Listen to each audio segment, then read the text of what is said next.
your career, there is so much horror in the world right now that it is difficult even for me to balance the act. And let me tell you something.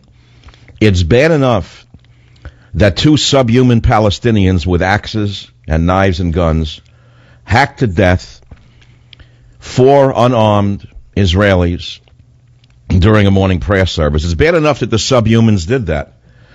But what's even more insulting and more difficult for me personally to bear was the speech by the demonic president of the United States of America. And I choose my words very carefully.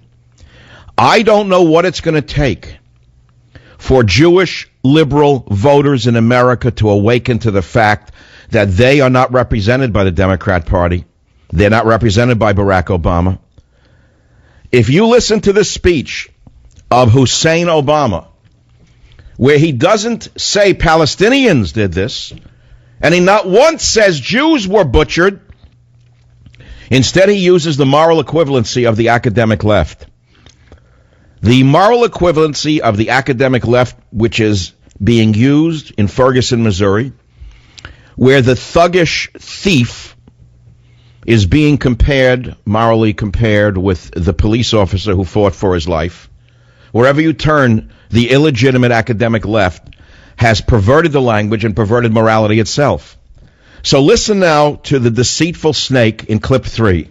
Just make mention of the horrific attacks that took place in Jerusalem. Attacks? We know that two attackers senselessly not brutally Palestinians. attacked innocent worshipers in the synagogue. Not Jews. During their morning prayers. Obviously, we condemn in the strongest terms these attacks. A number of people were wounded, and 4 people were killed, including 3 American citizens. If you deconstruct what the snake just said, you have to ask yourself, how much more does he have to do until he finally tells you, in no uncertain terms, that he's playing for the other side? I mean, what has to happen? And I'm going to direct this question to Jewish liberal listeners in particular who may not even know what's going on under their noses. Has Obama's speech today changed your view of him? That's one topic. Obama responds to Jerusalem synagogue attack by Palestinians, saying too many Palestinians have died. That's number one. And it reminds me of the fact that had these Jews in the synagogue been armed with sidearms, all of them wouldn't have died. They wouldn't have run out screaming with their prayer shawls stuck to their feet. They would have shot the Palestinians dead in their tracks. I don't know what it's going to take for Jews to understand that they're at war and that they have to defend themselves. I just don't understand what world they live in. I don't understand for the life of me what it takes for people to wake up to the fact that they have to defend themselves. A lot of good the prayers did them, huh? Where was God while the Palestinians were running around the synagogue with axes? Did the Bible save them? Did the prayer shawl save them? Did the genuflecting save the Jews? Did doing everything politically, religiously correct save them from the axes that came down on their head? No, the only thing that would have stopped them, the Palestinians, would have been a bullet in the head.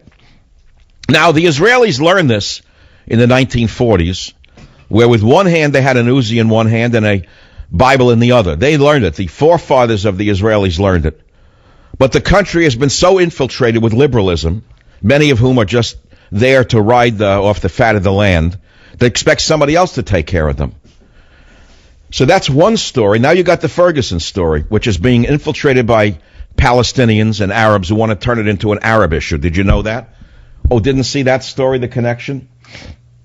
Didn't see that story? The old riots? Now, yesterday on the Savage Nation, I said to you that the federal government has the power to arrest the agitators in advance of them causing harm to people or property. And I found the answer to that. Many of you said, are you against freedom of assembly? I said, of course not. But when you have people who are hashtagging that they want violence in couch terms, you arrest them. What are you sitting and waiting for them to kill people for? We know who they are. They have names. Their organizations have names. But there's a federal act. Forget my anger. Forget my outrage. There is an anti-riot act on the books. 18 U.S. Code 2101, which makes it a crime